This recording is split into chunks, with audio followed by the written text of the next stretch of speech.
Eu tenho comungado com os irmãos aqueles momentos que Jesus teve com os seus discípulos a partir do partir do pão, da ceia, até o momento que ele foi entregue por nós. E aqui no capítulo 26 de Mateus, só para nós localizarmos esse tempo, né, para que os irmãos possam mais ou menos localizar esse tempo. E quando o Senhor ele ia falando certas coisas, era muito significativo o que ele estava falando. Nesse momento, a partir da ceia, naqueles pouco tempo que ele teve com os discípulos, e João, depois de praticamente 30 anos que o Senhor o levou a escrever o Evangelho de João, depois dos outros evangelhos, ele resgatou certas verdades que o Senhor tinha dito a eles, que era muito da intimidade do Senhor com aqueles discípulos. Então, essa intimidade dele com eles é a mesma intimidade que o Senhor tem conosco hoje e ele quer nos falar. Então, nós já tivemos vendo no capítulo 13 com os irmãos acerca do amor do Senhor, esse amor eterno, depois a humildade do Senhor, desde quando, né, começou isso, desde antes da fundação do mundo. E depois nós comungamos alguma coisa sobre o capítulo 14, falando sobre o Senhor dizendo que ele ia preparar lugar, né, que na casa do Pai havia muitas moradas, que ele havia de preparar lugar. E essas moradas somos nós. Então, ele era o caminho, daí nós vimos isso, a verdade e a vida. Mas eu gostaria, só para os irmãos se localizarem, porque esse momento também foi um momento de grande tristeza do Senhor e de angústia do Senhor, né? Por vários aspectos. Mas no capítulo 26, a partir do momento da ceia, a palavra fala no verso 30 que eles, tendo cantado um hino, eles saíram para o Monte das Oliveiras. Então eles foram para o Monte das Oliveiras. E depois, vocês podem ver que no verso 36, a palavra fala assim: então foi Jesus com eles a um lugar chamado Getsêmani. Que o Getsêmani era um jardim, né? Se nós formos lá para o capítulo João, capítulo 18, só para os irmãos se localizarem na palavra. No capítulo 18 de João, a palavra fala assim, no verso 1. Tendo Jesus dito isso, saiu com seus discípulos para o outro lado do ribeiro de Cedron, onde havia um jardim, e com eles ali entrou. Então, o jardim do Getsêmani ficava do outro lado do rio, desse ribeiro, e do lado de cá o Monte das Oliveiras. Então, voltando um pouquinho no capítulo 13, os irmãos vão ver aqui,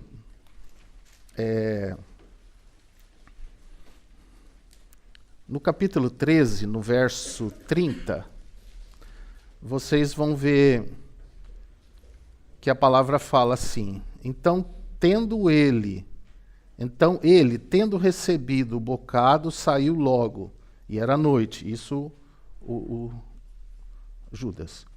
E o 31, tendo ele, pois, saído, disse Jesus: agora é glorificado. Então esse é o momento em que eles estavam ainda lá naquele momento da ceia, né? Então agora, mas se vocês verem aqui no capítulo 31 do capítulo 14, o Senhor Jesus disse assim, no verso 31 do capítulo 14, ele disse assim, ó: levantai-vos, vamo-nos daqui. Então o capítulo 13 e o capítulo 14 está inserido dentro daquele momento da ceia. E o capítulo 15, 16 e 17 está no Monte das Oliveiras, quando o Senhor estava ali naquele momento no Monte das Oliveiras. Então, o Senhor, nesse capítulo 14, ele começa a falar algo maravilhoso para nós, porque ele estava caminhando para o Getsêmani. E no Getsêmani, como nos fala ali em Mateus, ele estava em profunda angústia e profunda tristeza na sua alma.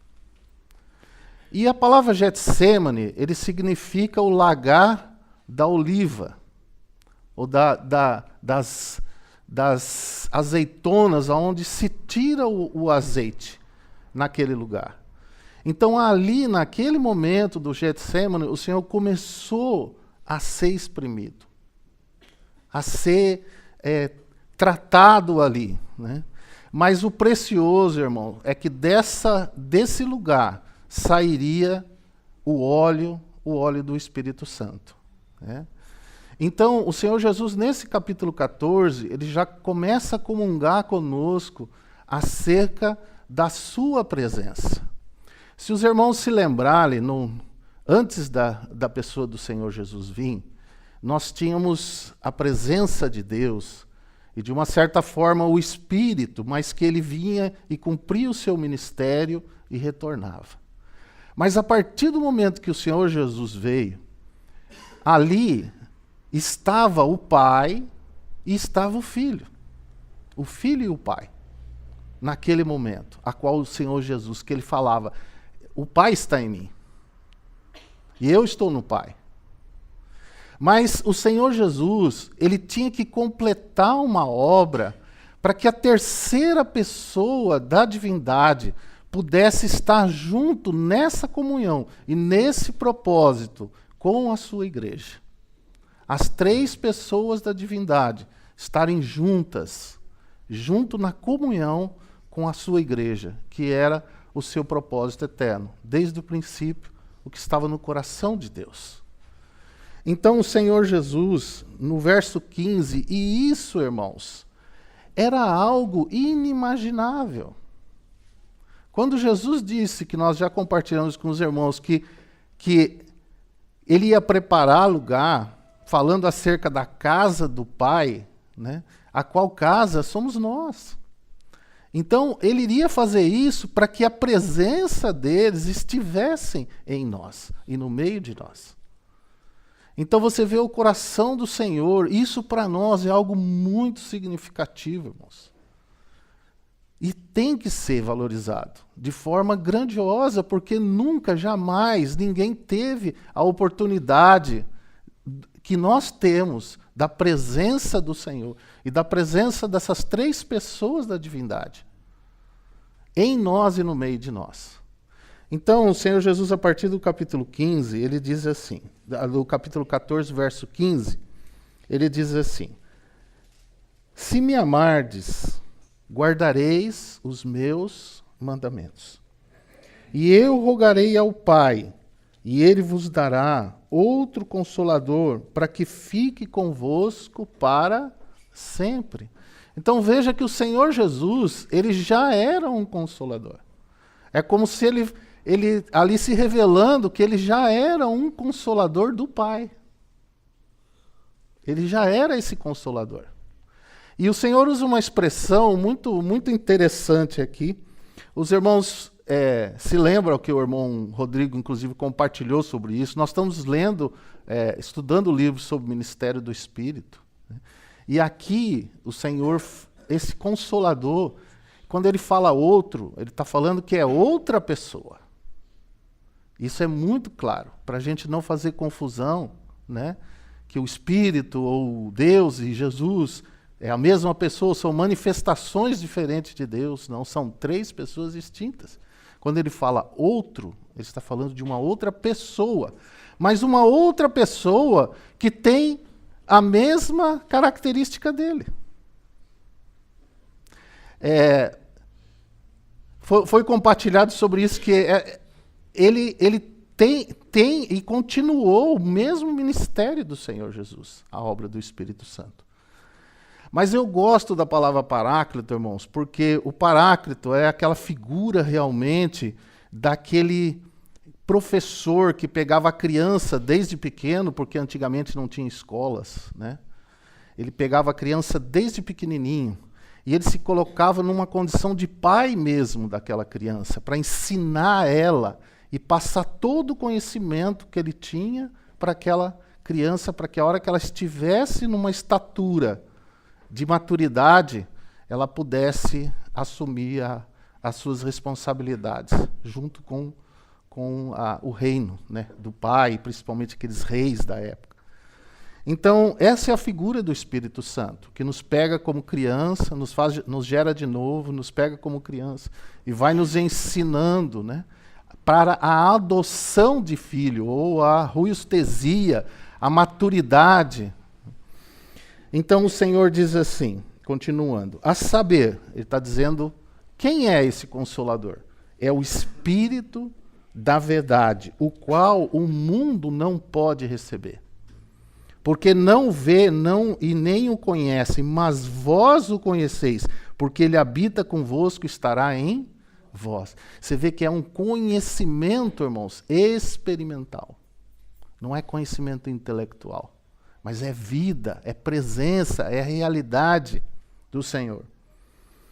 Então, esse pão, irmãos, e esse cálice nos faz lembrar da morte do Senhor, mas ele nos fala acerca da realidade da presença do Senhor, tanto aqui conosco quanto em nós.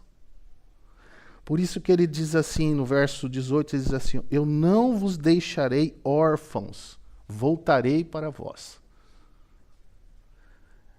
Por que o Senhor não disse assim, eu não vos deixarei só, eu voltarei para vós? Porque órfão, irmão, é a figura de alguém que não tem alguém que esteja sobre ele, cuidando, guardando, ensinando, que é toda a figura do Senhor e do Pai. Então, nós aqui, você nunca vai ficar só, né? Nunca você pode dizer, estou só. Isso você nunca vai poder dizer, porque o Senhor está conosco e Ele está em nós. E eu estarei convosco todos os dias até a consumação dos séculos. Então esse pão e esse cálice, irmão, essa morte do Senhor, ele trouxe para nós a presença do Senhor eternamente. Eternamente. Então, e outra também, que nós temos um Senhor sobre nós, um mestre sobre nós, alguém que cuida. Nós nunca ficaremos desamparados, nunca desamparados. Não é só uma questão de presença para você não ficar só, por ter um amigo ou alguém para que você sinta essa presença, mas é alguém que realmente vai cuidar de você pela eternidade. Nunca você vai ficar órfão, nunca. Não vos deixarei órfão. Ainda um pouco e o mundo não me verá mais, mas vós me vereis, porque eu vivo e vós vivereis. Você veja bem que o Senhor Jesus, ele está falando de algo espiritual. De que maneira nós podemos ver o Senhor?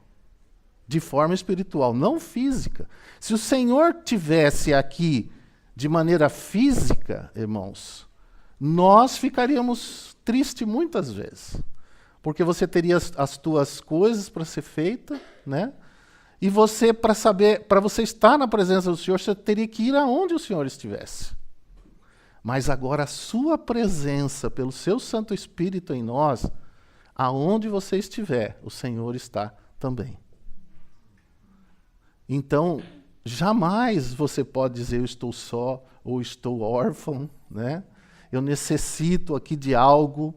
Então, essa dependência do Senhor, nós precisamos crescer. Às vezes nós criamos dependência de homens, mas nós precisamos criar uma dependência desse Senhor, porque Ele só é o Paráclito, né? E aí ele diz assim, naquele dia conhecereis que eu estou em meu Pai, e vós em mim, e eu em vós. De que dia que ele está falando? Naquele dia, né? Ele está falando desse dia, irmãos. A partir do momento que ele fosse sacrificado, que ele subisse ao céu e que o Espírito Santo fosse derramado, nós iríamos conhecer que ele estava no Pai, o Pai, eu estou em meu Pai, e vós em mim, e eu em vós. Colossenses não fala sobre isso, né? Que vós já estáis mortos, e a vossa vida está escondida com Cristo em Deus. Depois, no capítulo 17, ele vai falar isso, acerca da glória que nos foi dado por esse Espírito Santo, né? Então, nós nele, ele em nós, né? Para que essa unidade seja perfeita. Então, o Senhor diz assim: aquele que tem os meus mandamentos e os guarda, esse é o que me ama. E aquele que me ama será amado de meu Pai, e eu o amarei, e me manifestarei a ele. Então, essa manifestação do Senhor, ele aconteceu um dia na sua vida. O próprio Senhor veio para você e se manifestou a você, né? Para nunca mais você estar órfão, né? Para nunca mais você estar só. Para que o Senhor esteja convosco para sempre, né? Perguntou-lhe Judas, não Iscariotes: o que houve, Senhor, que te has de manifestar a nós e não ao mundo? Respondeu-lhe Jesus: se alguém me amar, guardará a minha palavra, e meu Pai o amará, e viremos a ele, e faremos nele morada. Você vê bem? Por que muitas pessoas perguntam assim, mas por que Deus não se manifesta ao mundo, né? Não faz milagres, não faz coisas para se manifestar ao mundo? Esse não é o propósito do Senhor, irmãos. O propósito do Senhor cumpriu na sua vida quando o Senhor veio e se manifestou a você. Isso é o propósito do Senhor. Isso é que é maravilhoso, né? Pessoalmente, o Senhor não mandou outro. Ele mesmo veio a você. Ele mesmo falou com você. Ele mesmo se manifestou a você. E Ele mesmo é que veio viver em você. Então, amados, esse ambiente pela qual nós estamos aqui para partir esse pão e fazer memória do Senhor, mas não é algo distante de nós, irmãos. É algo tão presente, irmãos. O Senhor, ele é tão presente, eu acho que ele é mais presente do que nós mesmos. Talvez eu não saiba o que esteja passando no seu coração, mas o Senhor sabe, no coração de cada um de vocês aqui. Então talvez o Senhor esteja muito mais presente do que nós. Talvez você saia daqui e não converse com o irmão que está aqui, né? Talvez a presença dele para você aqui nesse momento não foi tão real como é a presença do Senhor. E nós precisamos compreender isso e gozar disso. Porque não é somente elementos e pão e cálice, mas é a própria presença do Senhor e a realidade da presença do Senhor no meio de nós e em nós. E nós precisamos tocar isso, irmãos, de forma maravilhosa. Esses elementos para o Senhor, quando o Senhor nos deixou, ele tem uma função de nós tocarmos o Senhor, tocarmos a sua presença, lembrarmos dele, né? E lembrar dele é tocar a sua pessoa. Esse é o propósito. E ele diz assim, no verso 24: quem não me ama, não guarda as minhas palavras. Ora, a palavra que estáis ouvindo não é minha, mas do Pai que me enviou. E estas coisas vos tenho falado, estando ainda convosco. Mas o Consolador, o Espírito Santo, a quem o Pai enviará em meu nome, esse vos ensinará todas as coisas, e vos falar lembrar de tudo quanto vos tenho dito.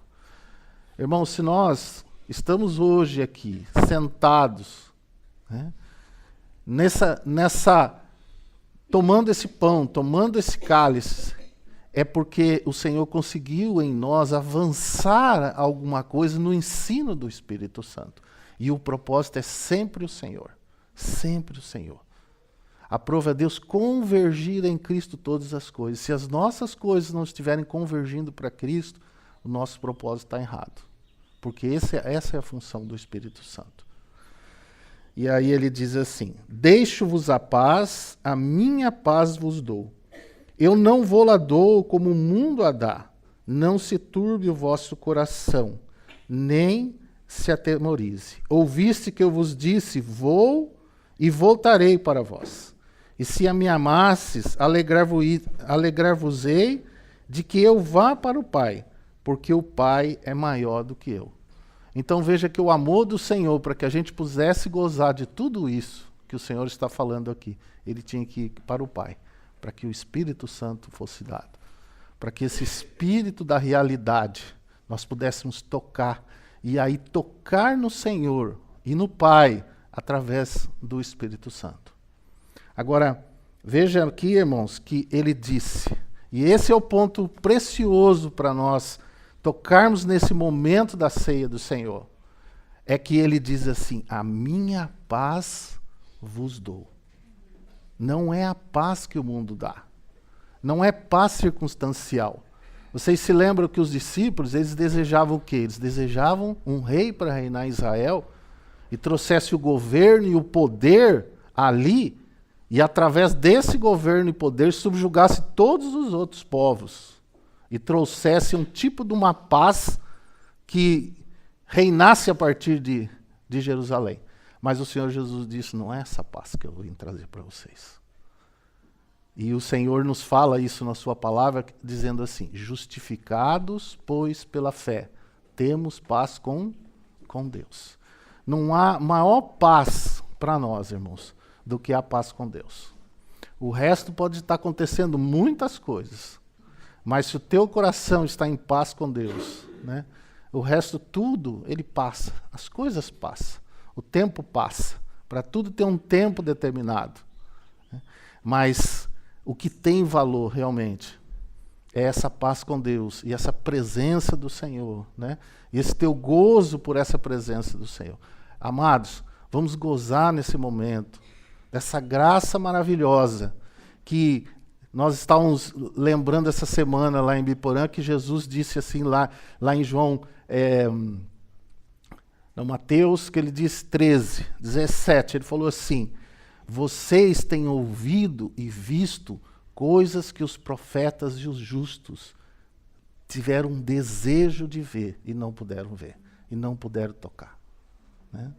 Então que a gente goze, irmãos, desse tempo maravilhoso. Né? Há coisas maravilhosas para o Senhor, de promessas futuras, até mesmo do Senhor chegar no teu rosto e passar a mão, enxugar do teu rosto a tua lágrima.